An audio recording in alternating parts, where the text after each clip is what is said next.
tunfiqu mimma tuhibbun. Lantana lu tidaklah sekali-kali kamu mencapai derajat albirro kebajikan. Ada orang tidak bisa mencapai kedudukan orang baik hatta tunfiqu hingga kamu menginfakkan mimma dari apa-apa tuhibbun yang masih kamu sukai. Jadi nalika awake dhewe seneng diduyan niku diinfake niku nilai ini luar biasa. Ketika kita masih butuh kok gelem dikasihkan orang lain niku nilainya sangat tinggi dan pelakunya mencapai kedudukan orang yang baik. Lan tanalul birra hatta tunfiqu mimma tuhibbun. Sekali-kali kamu tidak akan mencapai derajat kebajikan yang hakiki yang sebenarnya hingga kamu menginfakkan dari apa-apa yang paling kamu sukai.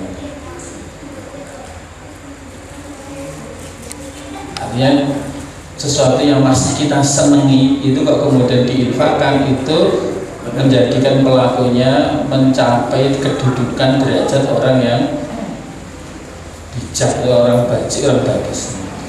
Makanya saya katakan wala tayammamul khabisa, dan janganlah kamu sengaja memilih yang buruk minhu dari harta itu tunfikuna yang kamu infakkan. Jangan sampai kita ketika berinfak itu dipilih sing misalnya elek kayak di hari ini disortir sing misalnya kira kanggo di hari ini sing gogol-gogolkan itu nomor dia wis buke-buke itu kayak di padahal sementara kamu tidak mau mengambilnya, tidak mau memanfaatkannya illa antukhmitu fi, kecuali memincingkan mata wis memandang sebelah mata wis ragu. Maka Allah ingatkan wa'lamu, ketahuilah annallaha, bahwa sesungguhnya Allah itu ghaniyun, maha kaya, tidak butuh kepada siapapun, tidak butuh harta kita, hamidun, lagi maha terpuji. Artinya infak itu bukan untuk Allah. Kalau kita menyadari bahwa infak itu manfaatnya akan kembali kepada kita, tentu kita akan memilih yang terbaik. Bahkan sampai Allah sendiri menggambarkan dalam Al-Quran yang kemarin sempat kita bicarakan, perumpamaan orang yang menafkahkan hartanya di jalan Allah adalah kamasali habbah. Itu seperti perumpamaan apa? Gabah, biji padi ya. Satu habbah itu kalau kira apa? Kamasali habbah ambatat sab'a sanabil. Satu butir gabah itu kalau ditanam itu akan menumbuhkan 7 tangkai. Jadi gabah siji itu kalau ditandur itu akan menumbuhkan 7 tangkai, 7 uli. Wa fi kulli sumbulatin mi'atu habbah, dan setiap uli sak tangkai niku akan menumbuhkan 100 butir gabah. Berarti siji itu terus iki pilih sing mentes apa sing gabung, Pak? Mentes. Bahkan kadang-kadang kita tidak mengambil dari hasil panen kita sendiri karena tahu kalau hasilnya seperti itu, maka kita mungkin beli di toko pertanian bibit unggul karena punya keyakinan kalau itu dilepas maka nanti dia akan menumbuhkan berapa? 700 kali. Itu masih Allah katakan wallahu yudha'ifu liman yasha. Allah masih melipat gandakan lebih dari itu bagi siapa saja yang dikehendaki. Artinya semakin bibitnya itu bagus dan semakin pengelolaannya bagus, maka akan semakin memberikan hasil yang jauh lebih bagus. Sehingga infak itu sesungguhnya bukan untuk Allah. Walaupun sebutannya nafkahkanlah hartamu di jalan Allah, di jalan yang diridhoi Allah, tapi aslinya kemanfaatannya akan kembali kepada kita. Bahkan ini diantara bentuk pelajaran yang luar biasa berharganya, bagaimana ketika sesuatu yang kita lepas, yang oleh Pak Tani disebar, kan begini kan dibuang yang lumbung kabeh, Pak. Tapi kenapa ada sebenarnya yang dibuang lagi ke? Misalnya berarti kan kalau satu bakor itu berarti kalau dilepas jadi berapa kira-kira? 700 lah. Kira-kira kalau cara waktu udah kasih digombolin mau dibalik yang salahnya. Ya, jadi ketika itu kitanya begitu, artinya harusnya lebih banyak yang disebar lagi karena dia akan menghasilkan jauh lebih banyak. Lupa ini lahannya sedikit, belum di luar Jawa lahannya kan kagak. Ya kayak kita, Pak keluar infak neng di Pak kita, udah kecukupan ya di luar daerah kita kan masih banyak orang yang itu. Seandainya kita pengen hasil banyak dengan alasan lahannya kan terbatas, di luar sana kan masih banyak lahan yang bisa untuk kita tebar ini kebaikan di sana. Ini Allah menyebutkan bahwa ada kewajiban dari kita terkait dengan harta yang kita dapat dari hasil usaha yang baik maupun yang Allah tumbuhkan dari muka bumi, itu ada kewajiban untuk menginfakkan sebagian darinya. Dan ketika kita berinfak, jangan sampai berinfak dengan sesuatu yang sengaja kita pilih yang buruk sementara kita sendiri sudah tidak suka, tidak mau mengambilnya, kecuali dengan memandang sebelah mata. Dan perlu diketahui bahwa sesungguhnya Allah itu maha kaya, tidak butuh akan harta kita, tapi justru kitalah yang membutuhkan tentang manfaat dari sedekah itu sendiri. Hamidun, lagi maha terpuji, Allah maha terpuji. Karena tidak satu pun apa yang diperbuat Allah kecuali mengandung hikmah kebaikan yang ada di dalamnya. Nah, kemudian dijelaskan dalam tafsirnya di syarah ayat ini, diterangkan di situ ada firman Allah yang menyebutkan ya ayyuhalladzina amanu. Jadi ada beberapa ayat yang diawali dengan kalimat ya ayyuhalladzina amanu. Itu ada satu penjelasan dari beberapa riwayat, diantaranya dari Ibnu Mas'ud. Itu belum mengatakan idza sami'tumullaha yaqulu fi kitabihi ya ayyuhalladzina amanu. Jika kamu mendengarkan Allah berfirman dalam kitabnya kok dengan kalimat ya ayyuhalladzina amanu, wahai orang-orang yang beriman, maka beliau mengatakan fa'azhi ilaihi sam'akum, maka fokuskanlah pendengaranmu kepadanya, arahkanlah, konsentrasikanlah pendengaranmu atasnya. Kenapa? Sesungguhnya ketika itu ada kebaikan, fakhair untuk marubi, maka akan ada kebaikan di situ yang engkau diperintahkan untuknya. Di riwayat yang lain, ketika setelah ayat itu ada kalimat kebaikan, maka engkaulah yang oleh Allah dikehendaki yang paling pertama mendapatkan kebaikan itu sebelum orang lain. Kan ada kan di antara ayat ya ayyuhalladzina amanu, belakangnya ada kalimat kebaikan. Maka kalau isinya kalimat kebaikan itu maksudnya adalah Allah menghendaki agar kita lah orang yang pertama mendapatkan kebaikan itu sebelum orang lain. Jika di belakang ayat itu isinya keburukan, maka sesungguhnya engkaulah orang yang paling pertama kali diinginkan Allah terhindar dari keburukan itu. Nah, misalnya kan ada ayat ya ayat pertama terusnya jelek gitu. Ya ayyuhalladzina amanu la yaskhar qaumun min qaumin, wahai orang yang beriman janganlah suatu kaum itu mencela kaum yang keburukan, maka hendaklah kita hindari itu. Allah menginginkan kita lah orang yang pertama yang terhindar dari keburukan dan dampak buruk perbuatan. Nah, maka kata Ibnu Mas'ud, maka dengarkanlah, fokuskanlah pendengaranmu di kalimat setelahnya. Nah, di sini kalimat setelahnya adalah anfiqu. Maka diterangkan di tafsirnya ini, nada ta'ala ibadahu al-mu'minina bihi rabban. Allah memanggil, menyeru hamba-hambanya yang beriman kepadanya, yang mengimani dia sebagai Rabbnya, sebagai penciptanya, sebagai pemiliknya, sebagai pengaturnya, wa ilahan, dan mengimani dia Allah sebagai ilahan, sesembahan, ma'budan yang diibadahi bihaqqin dengan sebenarnya. Menyeru hambanya yang beriman dengan wa bidinihi al-Islam dina, dan mengimani agama Islam sebagai agamanya. Wa bi Muhammadin, dan mengimani kepada Nabi Muhammad nabiyahu sebagai nabinya, wa rasulahu, dan sebagai utusannya. Wa nadahum, dan Allah memanggil mereka, menyeru mereka dengan sebutan iman, Ini diulang lagi, li'annahum sesungguhnya dengan bi'imanihim sesungguhnya mereka bi'imanihim dengan keimanan mereka itu qadirun mampu ala taklif untuk menunaikan semua perintah.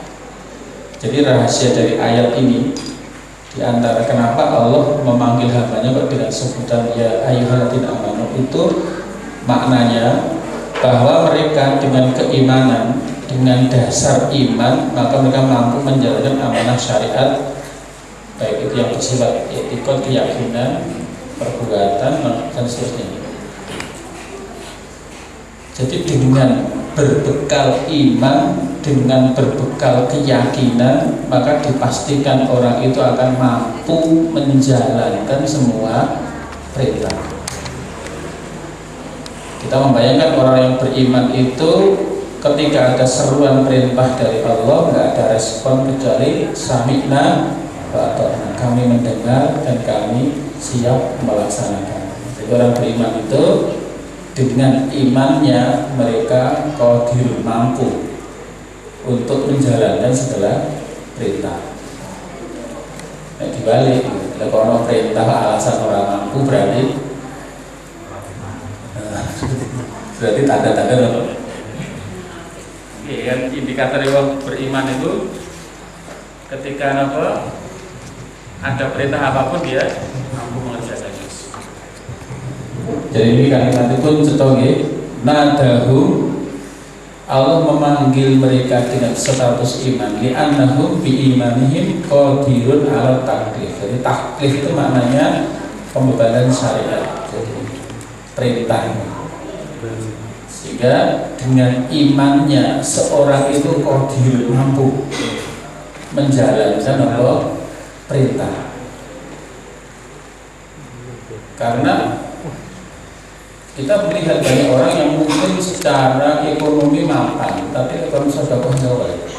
Walaupun orang ini orang iso, tapi tidak sedikit orang yang mungkin nggak mampu, nggak berada, tapi karena dilandasi dengan keimanan, nggak ada perintah Allah kecuali bisa ditunaikan. Ya, kita bayangkan misalnya begini, Rasulullah itu dalam kehidupan sehari-hari, sebagaimana riwayat dari istri beliau, itu beliau dalam keadaan hidup kekurangan, kadang sehari makan, sehari tidak. Bahkan kalau sempat kita datang ke Madinah melihat replika rumahnya Nabi itu sangat sederhana dibanding rumah kita. Ini kaya ngoten niku tiap hari raya Idul Adha iso korban. Padahal kadang sehari makan, kadang sehari tidak. Kalau kita sehari makan. Iya caranya mengelola kehidupan ini. Loh, Nabi itu rumahnya elek lagi dibanding rumah kita tuh siapa rumah ini. Ini kok bisa haji lagi. Dan ketika haji beliau nyembelih kurban 100 ekor onta. Itu berapa? Cara ngriki niku 2,5 miliar sangun itu. Niku lek mengelola keuangan piye ya? Apa itu lumayan ki apa keturutan nek dong pengkaji mikirin belum mau. Suwi. Ya, artinya ada prioritas. Ada dengan keimanan tidak ada satu perintah kecuali bisa dilaksanakan. Nah, kita kadang prioritasnya liyo, jadi begitu ono perintah alasannya reno. Dan kemarin saya sempat ngitung ternyata ya, pas kebetulan saya mampir di tempat itu pas lihat di TV seminggu yang lalu itu ada tulisan yang berjalan running tag di TV itu. Pemerintah mengumumkan biaya haji tahun ini adalah Rp35.200.000. Itu banyak apa sedikit Pak? Mahal atau murah? Murah. Ini kalau rata-rata alasannya apa haji betul mampu. Ini jauh lebih murah daripada biaya makan kita seumur hidup kita. Lebih murah dibanding biaya pakaian kita seumur hidup kita. Padahal haji itu mau seumur hidup sekali, biaya ini mau berapa Bu? 3.000. Ini kalau larang mampu itu kira-kira lain itu berapa? Ini dibandingkan anggaran makan kita seumur hidup kita itu jauh lebih mahal biaya makan dibandingkan anggaran biaya pakaian untuk kita itu jauh lebih mahal pakaian kita, kendaraan, rumah. Kok kemudian larang itu ya? Sekarang itu bandingannya apa gitu. Saya kasih kaget dulu, biaya haji murah banget ini. Ini ternyata itu dianggap sebagai biaya yang seakan ngentek dunia, seakan-akan menutup habis sumber rezeki. Nah, ini kan ini sudah dibanding nikmat Allah yang sudah diberi kepada kita itu nggak ada apa-apanya. Maka ketika Allah memerintahkan kita untuk mengeluarkan sebagian harta kita, itu sebetulnya bukan sesuatu yang berat. Karena ketika dibandingkan dengan apa yang kita gunakan di luar ketaatan, jauh lebih banyak yang kita gunakan untuk di luar ketaatan. Sementara yang kita gunakan untuk ketaatan kita jangan bayangkan, kita infak itu setahun berapa tuh? Zakatnya mau fitrah atau 10 tahun mau berapa tadi? Itu artinya kan sangat sedikit sekali yang kita gunakan untuk laliannya gini apa Pak? Nah, ini nanti akan hisabnya berat. Sehingga di sini ada kaidah yang luar biasa. Ketika Allah menyebut hambanya dengan status iman, maka dengan imannya itu sesungguhnya mereka itu mampu menjalankan amanah syariat ini. Sehingga orang jenenge agama memang ditujukan untuk semua manusia. Artinya semua manusia kalau dia itu beriman kepada Allah, punya rasa iman, pasti dia akan mampu mengerjakan semua perintah itu. Dikatakan situ li'annahum bi'imanihim qadirun ala taklif, sesungguhnya mereka dengan keimanan mereka maka mereka itu mampu menjalankan amanah syariat baik i'tiqadan dari bentuk keyakinannya, fi'lan dan perbuatannya, mengerjakan sesuatu maupun batalkan maupun meninggalkan sesuatu. Dengan keimanannya orang ketika dilarang oleh Allah ya siap meninggalkan perintah itu. Nadahum, Allah menyeru mereka dengan maksud liyak murahum, yaitu untuk memerintahkan mereka. Maka maksud tadi mengatakan ketika Allah berfirman dengan kalimat ya ayyuhalladzina amanu, maka setelah itu fa asli ilaihi samakum fa khairun tu'marubihi aw syarrun tunha alaikum. Ketika ada kebaikan, hakikatnya Allah memerintahkan kepada kalian untuk melakukan kebaikan itu, dan sekiranya setelah ayat zaman itu keburukan, maka Allah berkeinginan untuk mencegah kamu dari melakukan keburukan itu. Maka kemudian Allah menyeru biqaulihi dengan firman-Nya, anfiqu, nafkahkanlah, infak maknanya belanjakanlah, nafkahkanlah hartamu, belanjakanlah min thayyibati ma, dari hasil usaha, dari yang baik-baik kasabtum yang kalian usahakan. Jadi kalau maknanya cara Jawa gitu, anfiku, infakkanlah min thayyibati ma, dari yang terbaik kasabtum yang telah kamu usahakan. Maksudnya nafkahkanlah dari hasil usahamu yang terbaik. Maknanya apa? Ai min malin shamitin wa natikin. Beliau Dr. Abdul Bakar Jabair menggolongkan dari hasil yang baik itu apa? Beliau mengatakan yaitu berupa harta yang bisa bicara, yang diam, maupun harta yang tidak bisa bicara. Maksudnya pasom itu maka harta yang diem, raiso ngomong, raiso bergerak, nabo itu adalah emas, wal fiddah, perak atau uang maksudnya, wa urudit tijarah, dan barang dagangan. Artinya harta-harta sehingga bergerak itu bahasanya, harta-harta yang tidak bisa ngomong. Cuma duit jadi sombong gitu. Ketika urusan itu dibusung dengan duit, nabo paham maksudnya. Lah berikutnya warnatik, dan harta yang bisa ngomong, maksudnya bisa berucap, bisa muni, itu al-ibil, misalnya unta, wal baqari, sapi, wal ghanami, dan kambing atau domba. Maksudnya sebetulnya nggak usah dipilah-pilah, pokoknya dari harta yang Allah karuniakan kepada kita, nanti dengan jenis-jenis yang tertentu itu nanti ada kewajiban dari kita untuk mengeluarkan sebagiannya sebagai bentuk infak fisabilillah. Ini berupa zakat maupun berupa sedekah. Artinya kalimat min itu adalah litabid, menyatakan bagian, bukan semua. Jadi kalau dipikir infak itu apa gitu, karena itu hanya sebagian kecil dibandingkan dari apa yang kita gunakan selain untuk ketaatan. Kemudian juga selain dari hasil usaha yang baik itu yang diusahakan, juga wa mimma akhrajna lakum, dan dari apa-apa yang telah kami keluarkan untuk kalian minal ardi, dari bumi.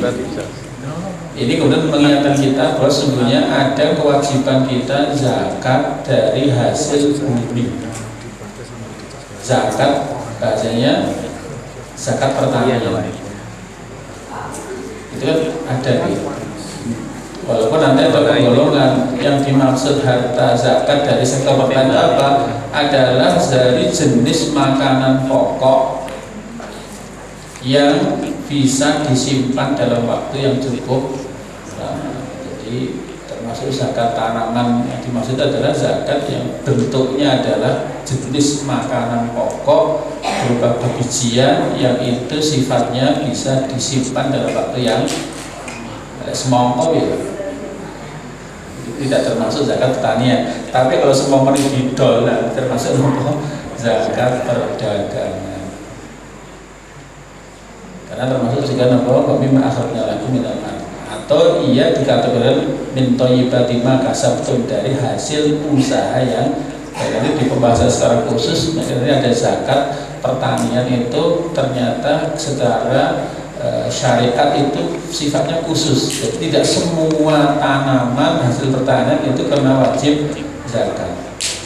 Jadi nanti semongko sak sawah dipangan dewi ora tidak berarti ya, atau diduk-duk kita buat parune ya enggak. Tapi ketika itu kemudian menjadi barang dagangan, memang usahanya adalah semongko, itu berarti nanti hitungannya per tahun. Misalnya dihitung nanti masanya setahun baru dikeluarkan zakatnya setelah dipotong biaya operasional. Sehingga itu ya sedikit juga, karena itu setelah dikurangi dari semua biaya-biaya yang ditimbulkan dari pengusahaan pertanian itu. Nah kemudian yang dimaksud diperintahkan untuk mengeluarkan, menginfakkan dari apa yang telah Allah tumbuhkan dari tanah, yaitu bahwa al-hubub, yaitu yang berupa bebijian. Jadi zakat pertanian berupa bebijian. Ya kalau di Arab ya kalbur seperti gandum, syair, dan syair ya semacam kayak jagung, kayak bebijian itu lah. Wazurroh, dan termasuk bebijian seperti kalau sini beras, jagung, gandum, kedelai. Wa kullu maktatin mutakhar, dan setiap bahan makan pokok yang bisa disimpan dalam waktu yang relatif lama. So, terong, sawi itu nggak bisa. Itu bukan tergolong tanaman yang dizakati. Tapi kalau misalnya kayak kacang, jagung, kedelai, beras, gabah dan seterusnya itu bisa. Telur itu bisa juga. Jadi gaplek, tinggi, tepung, nanti itu bisa. Gandum dan seterusnya.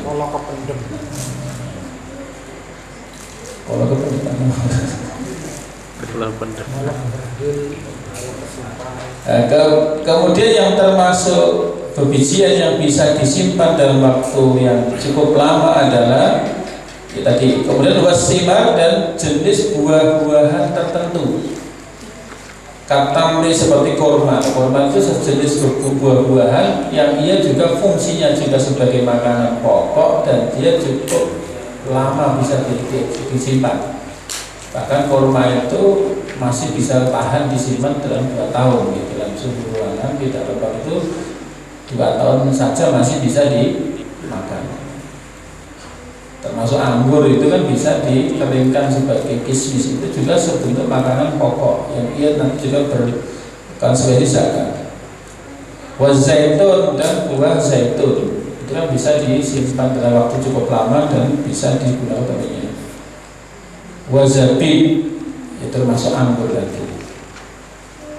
Kemudian setelah Allah memerintahkan berinfak dari yang terbaik, baik dari hasil usaha maupun pertanian, kemudian wa nahahum, dan Allah melarang mereka, wa nahahum ta'ala, dan Allah ta'ala melarang mereka nganil infak, dari menafkahkan harta, minar rodi'i, dari sesuatu yang hina, sesuatu sing enggak berharga. Tetapi bal minal jayyidi wa thayyib, tetapi Allah memerintahkan untuk berinfak dari yang bagus, lagi baik. Kalau berinfak, kalau memberi kepada orang, itu pilih yang apa? Baik. Jangan sampai malah dipilih-pilih yang paling jelek. Jangan sampai, karena itu nanti akan kembali kepada kita sendiri. Sampai ada guyonan di TV itu kan, foto-foto mulai sarung dipilih sarung sing bolong. Jadi kalau terus dipilih sampai akan kembali sing gane sing awet bolong. Kembali mana ya di.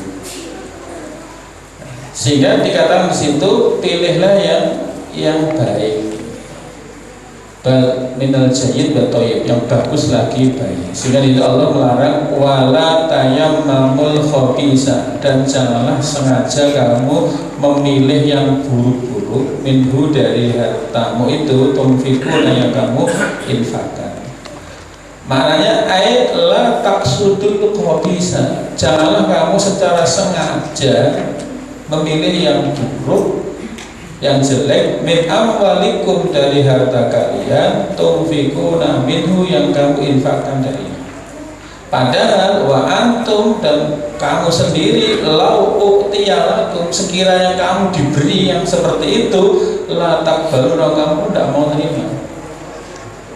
Jadi apa gitu? Diukur awake dhewe. Jadi awake dhewe berkat kayak ngene. Lek ora doyan banget, jangan sampai memberi orang yang juga kayak begitu. Maka jangan sampai kita menyengaja ketika memberikan kepada orang lain itu sesuatu yang buruk. Padahal seandainya kita diberi yang seperti itu, kita pun nggak mau menerima. Maka sampai ada hadis itu kan, diantara tolok ukur keimanan seorang itu kan, la yu'minu ahadukum hatta yuhibba li akhihi ma yuhibbu li nafsihi. Tidaklah sempurna keimanan seseorang hingga dia mencintai, memperjuangkan kebaikan untuk orang lain sebagaimana dia mencintai atau memperjuangkan kebaikan untuk dirinya sendiri. Bila awake dimonoke ora gelem yo aja memperlakukan orang seperti itu. Maka ketika awake diwehi sing kaya ngono iku ora gelem, maka jangan sampai kita mengasihi orang juga yang seperti itu. Maka dikatakan wa antum law u'tiyalakum la taqbalunahu illa idza aqmadtum a'yunakum, kecuali kamu memejamkan mata kalian. Surah tegelnya mampu ya rakyat, apalagi kok ngoten diberikan kepada orang lain. Fala tanzuruna ila khabisihi wa radaihi, kamu tidak mau melihat kepada keburukan dan kehinaan. Summa a'limhum, kemudian beritahu kepada mereka bi annallaha ta'ala, bahwa sesungguhnya Allah Ta'ala itu ghaniyun, maha kaya, tidak membutuhkan apapun dari siapapun, hamidun, lagi maha terpuji. Oleh karena itulah falaisa huwa fi hajatin, maka dia tidaklah butuh illa infaqihim, kepada infak mereka. Allah itu tidak butuh infak makhluknya. Sampai di surat Al-Zariyat ayat 57 itu kan, ma uridu minhum min rizqin wa ma uridu ayyut'imun. Ma uridu, aku tidak menginginkan dari mereka itu memberi makan kepadaku, memberikan rezeki atau memberi makan kepadaku. Tapi Allah menyebutkan innallaha huwar-razzaq dzul quwwatil matin, sesungguhnya Allah lah zat yang maha pemberi rezeki, yang mempunyai kekuatan yang kokoh. Jadi Allah nggak butuh, itu hanya sekedar kita kayak diuji untuk memberikan dari yang terbaik yang kita miliki. Hakikatnya itu bukan untuk Allah nggak butuh akan harta kita. Allah yang maha memberi rezeki pada kita, itu hanya sekedar kita diperintahkan untuk memberikan sebagian dari apa yang Allah karuniakan kepada kita. dan itu adalah sebagai cara Allah untuk kemudian membalas dengan yang lebih baik. Sekiranya kita tidak memberi itu, maka kita tidak akan diberi balasan. Ya, kita hanya segitu-gitu aja. Tapi justru ketika ada yang kita keluarkan dan yang kita keluarkan dari yang terbaik, maka itu ada balasan Allah kemudian mengganti dengan lebih baik dan jumlah yang lebih banyak. Sehingga disebutkan situ, maka Allah tidak butuh akan infak mereka, wa hamidahu, dan Allah pun juga tidak butuh pujian dari mereka, wa syukruhum, dan Allah pun juga tidak butuh ucapan terima kasih. Jadi Allah ketika memberi ya sudah memberi tanpa ada syarat. Nah kita kalau memberi apa? Bisa diambil. Sudah beri dua itu orang matur nuwun. Sebagai recovery. Lalu kita memberi itu motifnya apa kan begitu? Nah Allah ketika memberi itu kan tidak ada tendensi sama sekali, karena Dia sebagai Allah pencipta berkewajiban memberikan rezeki, dan Allah tidak butuh ujian kita, apalagi sekedar matur nuwun, apalagi butuh balasan nggak sama sekali. Jadi Allah ketika memberikan ya memberi. Nah, kita kan kadang memberikan ada maksud nih. Udah beri tiga ini saya apa nggak tega aku, itu tersinggung, gelo, ya Allah nggak sama.